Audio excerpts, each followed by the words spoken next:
جی وعلیکم السلام ورحمۃ اللہ۔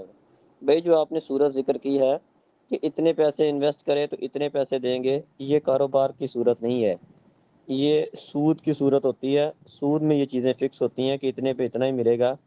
تو کاروبار تو نفع نقصان کی بنیاد پہ ہوتا ہے، اس میں کمی بیشی بھی ہوتی ہے، کبھی فائدہ ہو جاتا ہے، کبھی نقصان ہو جاتا ہے، اور نقصان کی صورتیں مختلف ہوتی ہیں۔ کا بعض اوقات بندے کو خود اپنی جیب سے پیسے دینے پڑ جاتے ہیں، اور بعض کا جتنا نفع آنا چاہیے اتنا نہیں آتا، تب بھی نقصان ہو جاتا ہے۔ تو لیکن اس طرح کوئی فکس والی جو صورت ہوتی ہے یہ کاروبار میں نہیں ہوتی ہے، ایک بات تو اس کو ذہن میں رکھیں۔ دوسرے اس طرح یہ کمپنیوں کا صرف فراڈ ہوتا ہے، تو اکثر و بیشتر ایسا ہی ہوتا ہے، اس کے پیچھے کاروبار بھی کوئی نہیں ہوتا ہے، صرف لوگوں کو دھوکہ دینے کے لیے، پھنسانے کے لیے اس طرح کی باتیں کرتے ہیں کہ جی ہم وہ سود نہیں ہے، تو اس طرح کے وہ معاملات کرتے ہیں۔ تو اس طرح کے کاروبار درست نہیں ہے، اس سے بچنا چاہیے۔ یہ کاروبار والی شکل ہی نہیں ہے، یہ ایک سودی معاملہ ہے صرف اور صرف، کہ اتنے پیسے ہمیں دو اور اتنے پہ ہم آپ کو اتنا دیں گے۔